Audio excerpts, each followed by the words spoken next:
Head on a swivel Monday night here on the program. A lot going on. And now it's time for our VSiN Morning Bets segment, running through what we believe here are the best plays as far as Tuesday's card goes.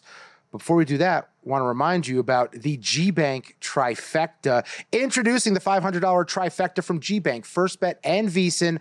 All you need to do is open a GBank Visa signature card. In the first 90 days, deposit and play through $1,000 at First Bet to trigger the $500 trifecta. You'll then receive $200 in cashback rewards on your GBank Visa signature credit card. First Bet will give you a $100 deposit match. VSiN completes the trifecta with a free VSiN Pro subscription through October 31st, a $200 value. That's the $500 trifecta from GBank, First Bet, and VSiN. Head to VSiN.com/GBank. That's VSIN.com/GBank for all of those details. This one-time promotion is limited to customers opening a new account in response to this offer and will not apply to requests to convert existing accounts. Apply today. Terms and conditions apply. In case you missed it, the Florida Panthers took a 2-1 series lead in the Stanley Cup final.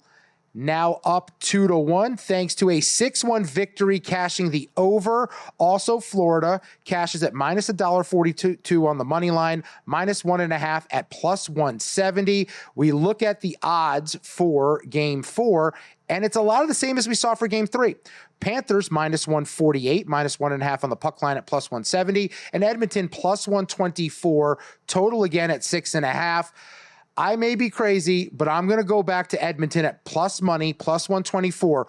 I was wrong on Monday. I don't think I'm going to be wrong twice. I think they respond. The question comes, who do we see in net for the Oilers? Will it be Stuart Skinner? Will it be Calvin Pickard? I'm hoping it's Pickard, but I do believe McDavid, Draisaitl, and company, they respond here and they cash that plus money ticket because I still believe this series is going 7. Games 1 and 2. Evenly matched in Edmonton. I think that's more indicative of the talent levels between these two teams. We're going the distance. That's where we stand there.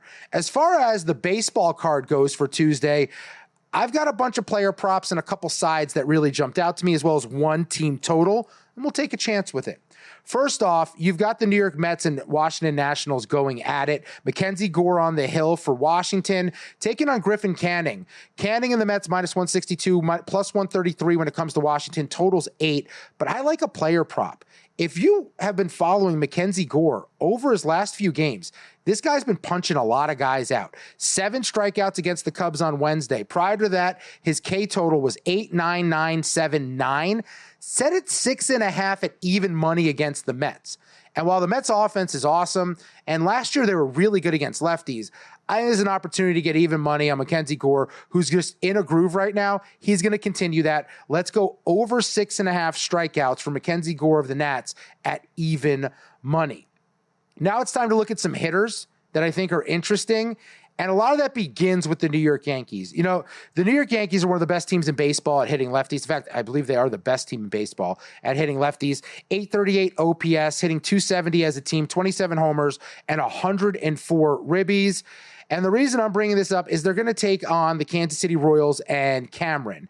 Cameron's only made 5 starts to start his career, and he just doesn't miss a lot of bats. He's not averaging a strikeout per inning, and I think because he doesn't miss bats and goes for contact, the Yankees are just the wrong matchup for him, and the market says so. The Yankees are minus 206 favorites on the road in Kansas City, plus 167 the other way with the Royals and Cameron. Totals 8.5. Let's go Yankees team total.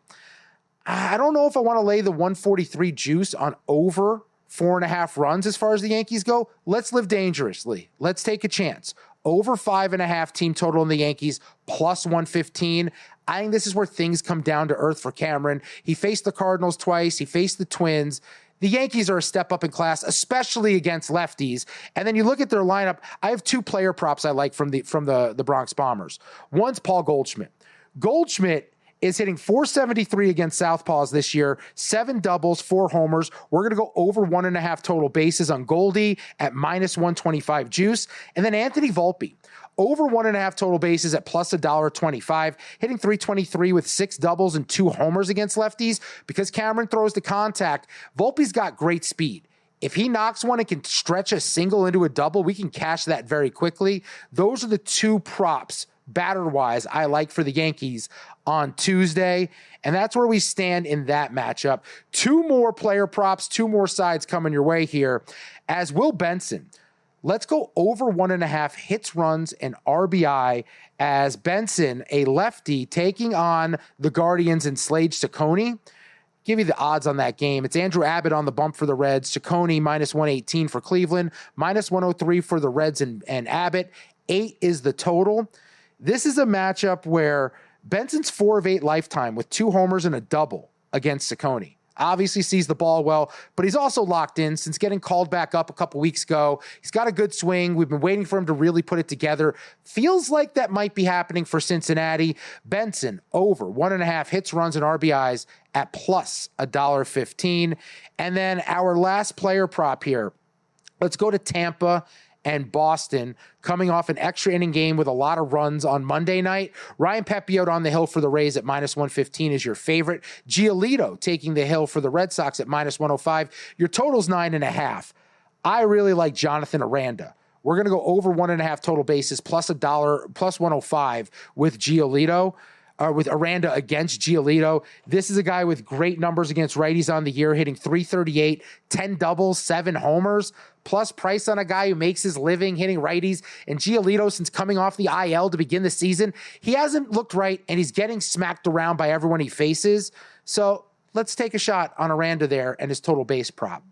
And then a couple sides that immediately jumped out to me where I think if we don't bet them now, they're going to move later in the day. We've got the Pirates hosting the Miami Marlins. Mitch Keller on the hill for Pittsburgh. Sandy Alcantara on it for Miami. And Alcantara's got a 7 ERA over his last 5 starts. He's been awful this season. You can't trust him. You also can't trust the Marlins bats. Whereas you look at Mitch Keller hasn't been great, but he's been serviceable. He's been solid. I'm going to lay the $1.32 with Pittsburgh and Mitch Keller in the spot where maybe the bats for the Pirates are coming alive after scoring 10 runs on Monday night. I think that's a spot where I think the Pirates have the better pitcher and they have the better lineup right now. Let's take the Pirates. And then this one's already moved a little bit. About an hour ago, Seattle on the road at Arizona tomorrow. Brian Wu on the hill was minus 115. It's jumped up a little bit to minus 119. Brandon Pfaadt starting for the Diamondbacks. He's minus 102. Total's 8.5. This is a situation where the Seattle just has a massive edge on the hill. Brandon Pfaadt has been so bad of late. It's actually shocking. He's a guy who a couple of years ago burst on the scene with the World Series, right? Where everyone thought, you know what, this might be a future 2, maybe not an ace, but a fringe guy as far as Arizona is concerned. But he's got an 8 ERA over his last few starts here. Last 5 for Pfaadt. 11.09 ERA over his last 5 starts, 18.2 innings pitched, 10 strikeouts, a 1.71 whip. Everyone's getting on base. Everyone's getting hits. I like Seattle to win that one at a nice price of minus 119 right now over at DraftKings. And that will be all of the baseball plays I have for you. And since I won't be with you until after Wednesday's NBA Finals Game 3 in Indiana, I would say right now with the odds looking like Indiana is catching 5.5 at home, that would be my play. I would take the points with the Pacers. I don't know if I touch the total at 228 right now, but I don't trust the Thunder, who have an issue on the road covering games and also have had an issue in game 3s in the postseason the last couple series. I think Indiana gets it done in terms of covering the number. I don't know if they win, but I think they cover the number. And then I have player props that I really, really love. Tyrese Halliburton, over 31.5 points, rebounds, and assists combined.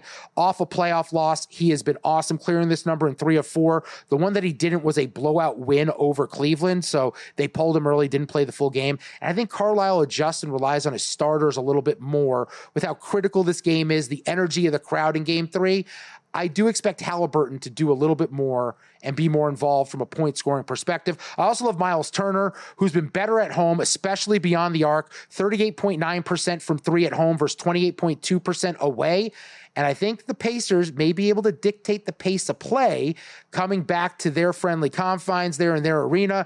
We'll go Miles Turner over 19.5 points and rebounds. Also, I like Isaiah Hartenstein over 7.5 boards at even money, and Chet Holmgren over 14.5 points at minus $1.30. Those are my 4 favorite props with NBA Finals Game 3.